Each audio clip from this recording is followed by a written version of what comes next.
বৰ্তমান নিৰ্ভৰ কৰে অতীতৰ ওপৰত আৰু সোণালী ভৱিষ্যত নিৰ্ভৰ কৰে বৰ্তমান কৰ্মৰাজিৰ ওপৰত। হয় বন্ধুসকল, তোমালোকে সোণালী যদি ভৱিষ্যত বিচাৰিছা তেনেহ'লে তুমি বৰ্তমানত এনে কিছুমান সুন্দৰ কাম কৰিব লাগিব, এনে কিছুমান সুন্দৰ পদক্ষেপ ল'ব লাগিব যি ভৱিষ্যতে তোমাৰ প্ৰজন্মই তোমাক সোঁৱৰিব। হয় বন্ধুসকল, অসমতো তেনেধৰণৰ অতীতৰ কিছুমান মহান জ্ঞানী লোক আছিলে যিসকলক আমি বৰ্তমান প্ৰজন্মই পদে পদে নাম লৈ আহিছোঁ। হয় বন্ধুসকল, সেই মহান ব্যক্তিসকলক কৰ্মৰাজিয়ে অসমীয়া জগতৰ, অসমীয়া ভাষা সাংস্কৃতিক জগতত যি অৰিহণা আগবঢ়ালে সেয়া আমি কেতিয়াও পাহৰিব নোৱাৰিম। সেই মহান ব্যক্তিসকলৰ ভিতৰৰ কেইজনমান মহান ব্যক্তিসকলৰ নাম আৰু সিহঁতক প্ৰদান কৰা উপাধিসমূহ মই এই ভিডিঅ'ত আলোচনা কৰিম। গতিকে বন্ধুসকল, অকণো সময় পলম নকৰাকৈ আগুৱাই যাওঁ। অসমৰ মহান সাহিত্য চৰ্চাবিদ তথা জ্ঞানী লোকসকলৰ ভিতৰত অন্যতম এজন হ'ল ফণী শৰ্মা। তেখেতক নটসূৰ্য উপাধি প্ৰদান কৰা হয়।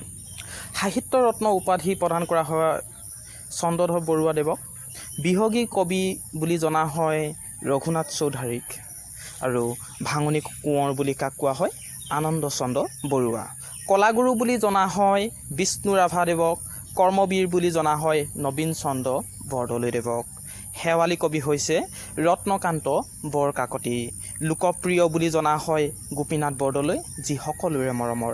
আৰু দেশভক্ত আছিলে তৰুণৰাম ফুকন। ইয়াৰ পাছতে আহিলে ত্যাগবীৰ কবি বুলি জনা যায় হেমচন্দ্ৰ বৰুৱাদেৱক। অগ্নিকবি হৈছে কমলাকান্ত ভট্টাচাৰ্য। অসম কেশৰী বুলি জনা হয় অম্বিকাগিৰি ৰায়চৌধুৰীদেৱক। শেৱালি কবি হৈছে ৰত্নকান্ত বৰকাকতিদেৱ।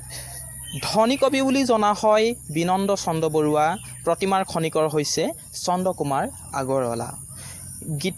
গীতিকবি হয় পাৰ্বতী প্ৰসাদ বৰুৱা। আৰু দেশপ্ৰাণ হৈছে লক্ষ্মীধৰ বৰুৱা।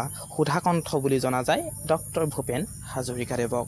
গতিকে বন্ধুসকল, এইকেইজনেই আছিলে মহান চিন্তাবিদসকল যিসকলক নানা ধৰণৰ উপাধি প্ৰদান কৰা হয়।